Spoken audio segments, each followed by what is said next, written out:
You grow up in Sinaloa. Your mother cleans houses for families who don't learn her name. Your father left before you could remember his face. The only thing he left behind is a chemistry textbook on a shelf in the closet. You open it when you're 9. You don't understand a word. You read it anyway. By 12, you're teaching yourself molecular structures from that book the way other kids memorize soccer stats. You get a scholarship to the state university. Chemistry. You're the only kid from your colonia who's ever set foot on a campus. You're good, not brilliant, but disciplined in a way that makes professors uncomfortable because it reminds them of hunger. You graduate near the top. You apply to pharmaceutical companies, biotech firms, research labs. You get interviews. You don't get callbacks. Your address. Your last name. The accent you can't fully sand down. The jobs go to kids whose fathers golf with the hiring managers. You move back home with a degree that costs more than your mother's house and a resume nobody opens. You're stocking shelves at a hardware store when a man named Lalo walks in. He doesn't buy anything. He watches you for a while. Then he asks if you're the kid who went to university for chemistry. In a town this small, everyone knows everyone's business. He says he knows someone who needs a chemist. Pays well. Cash. He doesn't say what it's for. He doesn't need to. You know what a chemist does in Sinaloa when the job pays cash and the employer doesn't have a website.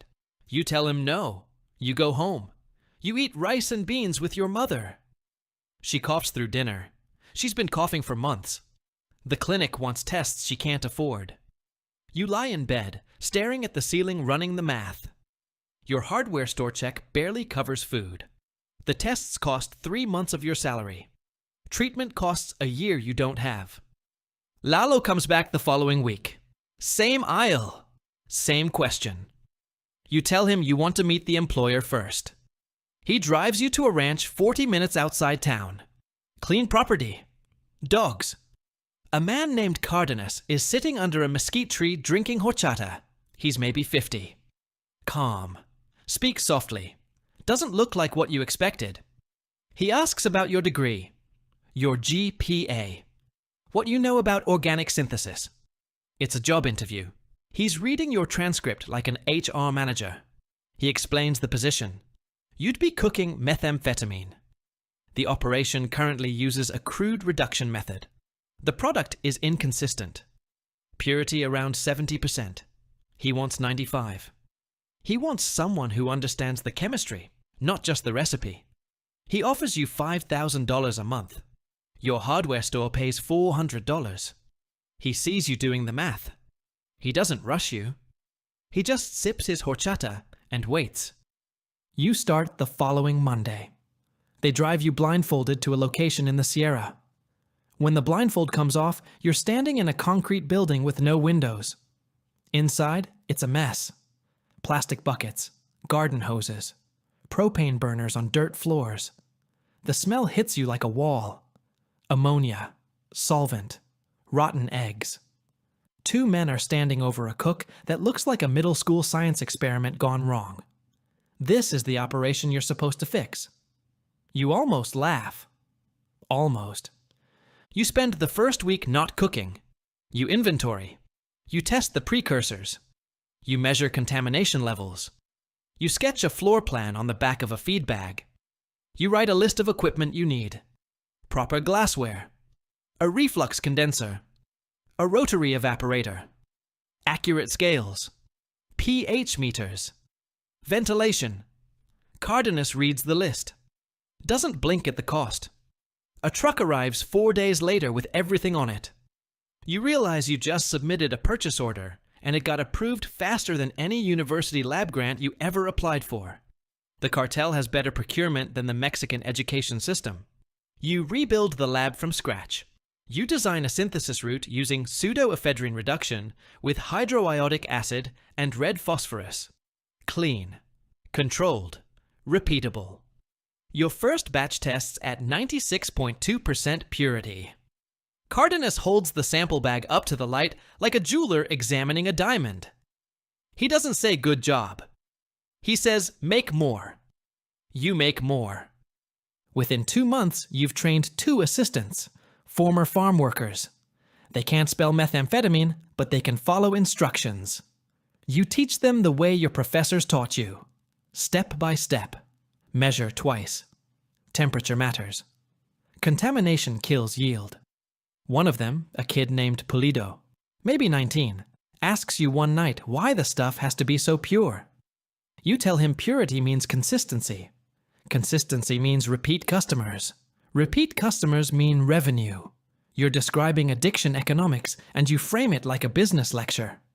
He nods like it makes sense. It does make sense. That's the problem. Production scales. 1 lab becomes 2. 2 becomes 4. Cardenas assigns you a driver, a bodyguard, and a burner phone that changes every 2 weeks. You visit each lab on a rotation. You quality test every batch. You reject anything below 94%. The cooks learn fast that failing your inspection means losing their bonus. You've created a quality control system for poison. You've built a manufacturing process with standards and metrics and accountability. Everything your degree trained you to do, just applied to the wrong product. The money changes things. Your mother gets her tests.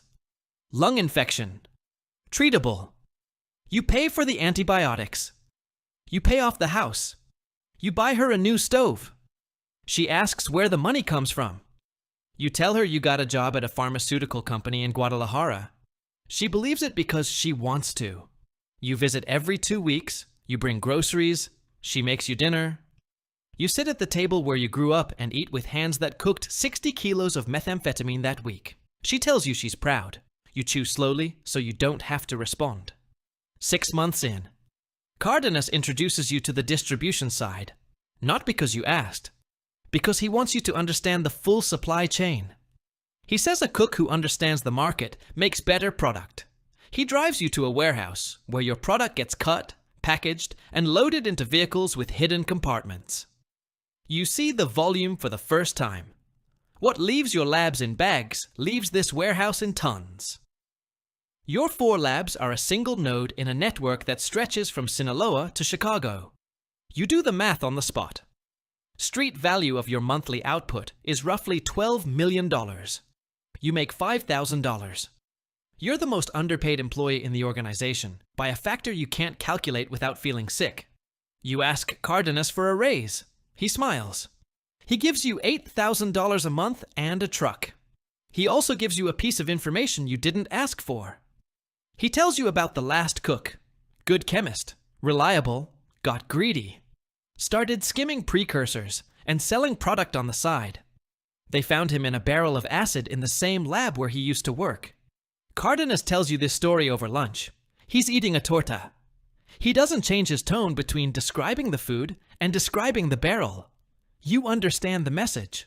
The raise is real. So is the barrel. A new problem arrives. The pseudoephedrine supply gets choked. Federal crackdown on pharmacy sales. Your precursor pipeline dries up in 2 weeks. Cardenas doesn't panic. He asks you for a solution. You spend 3 days in the lab working through alternative synthesis routes. You land on P2P. Phenylastone-based. Harder to cook. More toxic. More steps. But the precursors are industrial chemicals. Paint thinner. Benzaldehyde. Nitroethane. Things you can buy in bulk from legitimate chemical suppliers with fake company paperwork. You present the new route to Cardenas like a product development pitch. He listens. He nods. He asks how long to retool the labs. You say 2 weeks. He gives you 10 days. You retool. The P2P method produces a racemic mixture. Both left-handed and right-handed molecules. Only one gets you high. The other is dead weight. Your purity numbers look great on paper, but the effective potency is lower. Users notice. Cardenas notices. You solve it with a reductive amination tweak and a chiral resolution step that separates the isomers. 3 extra hours per batch. But the product comes back to 96% effective purity. Cardenas starts calling you El Profesor. You don't like the nickname. It sticks anyway. You've been cooking for a year when you see the other side of the product for the first time. Cardenas sends you to Tijuana to consult on a lab that's having contamination problems. On the drive through the city, your driver takes a wrong turn through a neighborhood called Zona Norte. You see them, sitting on curbs, standing in doorways, lying on cardboard. Hundreds of people, skin and bone, sores on their faces, eyes that don't track. A woman who can't be older than 25 is scratching her arms raw in front of a pharmacy that has bars on the windows just like your mother's. You look at her, and you see the molecular structure of what you cooked sitting in her bloodstream. You designed that molecule for maximum receptor binding. You optimized it for potency. You quality tested it for consistency. And here it is, working exactly as intended. Your driver notices you staring. He says, "Don't think about it. They'd be using something anyway." You've heard that before. You've said it before. It sounds different on this street. You fix the Tijuana lab. You don't take the wrong turn on the way back. Year 2. You're running 8 labs, 40 employees. Monthly output that you stopped calculating because the numbers make your hands shake. You have a system. Every lab has a lead cook you trained personally. You visit each one weekly. You test randomly. You rotate precursor suppliers to avoid pattern detection. You keep no records. Everything is in your head. Formulas, temperatures, ratios, supplier contacts, lab locations. You are the database. That makes you valuable. It also makes you a liability. Cardenas gets arrested, not by local police. DEA, joint operation. Wiretaps, informants. The news plays on the TV at a taqueria while you're eating breakfast. You watch his face on the screen. The man who drinks horchata under a mesquite tree is now in handcuffs being walked to a helicopter. You put your fork down. Your phone rings within the hour. It's Cardenas's lieutenant, a man named Rodrigo. Younger, louder. He tells you nothing changes. Production continues. You answer to him now. Everything changes. Rodrigo doesn't understand the chemistry. He doesn't care about purity. He cares about volume. He wants you to cut the product with MSM to stretch output. You explain that cutting reduces quality. Reduced quality loses premium buyers. He tells you to shut up and cook. You cut the product. Purity drops to 80%. The premium buyers in California and Arizona switch suppliers within a month. Rodrigo blames you. You show him the numbers. He doesn't read numbers. He reads loyalty. And you just looked disloyal. 2 of your lab leads disappear in the same week. No explanation. Rodrigo assigns replacements. They're not chemists. They're soldiers who can follow a recipe card. One of them nearly blows up a lab by heating a solvent in a sealed container. You arrive to find the building evacuated and the kids standing outside with singed eyebrows asking what went wrong. You explain thermodynamics to a man holding an assault rifle. This is your life now. Pulido, the 19-year-old you trained on day 1, comes to you at night. He's scared. He says Rodrigo is cleaning house. Anyone connected to Cardenas is a loose end. He says he heard your name mentioned in a meeting. Not as a person, as a problem to be solved. He tells you this, and then he asks you what to do. He's 21 now. He still asks you questions like you're his professor. You don't have an answer. You tell him to be careful.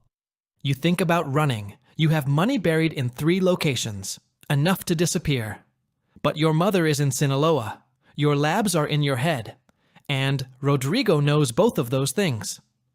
The DEA contacts you through a back channel you didn't know existed. A message left at a motel front desk. Simple. We know who you are. We know what you make. We can offer protection. Call this number. You hold the piece of paper for 2 days. You think about the barrel. You think about your mother's cough. You think about the woman in Zona Norte scratching her arms. You think about Pulido asking you what to do. You call the number. The agent on the other end doesn't waste time. He tells you what they want. Lab locations, precursor supply chains, distribution routes, Rodrigo's communication patterns. He tells you what they'll give you. Immunity, Relocation. New identity. Your mother included. He tells you how long.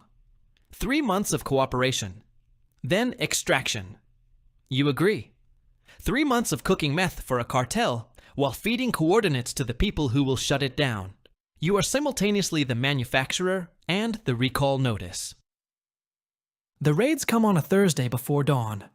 All 8 labs hit simultaneously. 43 arrests, 900 kilos of product seized, $14 million in cash. Rodrigo is taken at a safe house in Mazatlan. He's in handcuffs on the news by noon. You watch from the back of a federal vehicle already crossing the border. They put you in a town in New Mexico. Flat, dry, quiet. A rented apartment near a community college. The DEA gives you paperwork for a job as a lab technician at a water treatment plant. You test pH levels and chlorine concentrations. You use the same instruments you use to test methamphetamine purity. The irony doesn't hit you. It just sits there like a rock in your shoe that you stop noticing. Your mother is 2 towns over. New name, new house. You visit on Sundays. She makes dinner. She still coughs sometimes. She asks about your work. You tell her water treatment. She nods. She says it sounds important. She says she's proud. You chew slowly. Pulido didn't make it out. You learn this 6 months later from a news article about cartel violence in the Sierra. No names, just a number. 14 bodies found in a mass grave near an abandoned building. The building matches the description of Lab 4, the one Pulido ran. You read the article twice. You close the laptop. You go to work. You test the water. The pH is 7.2. Within range. You log it and move on.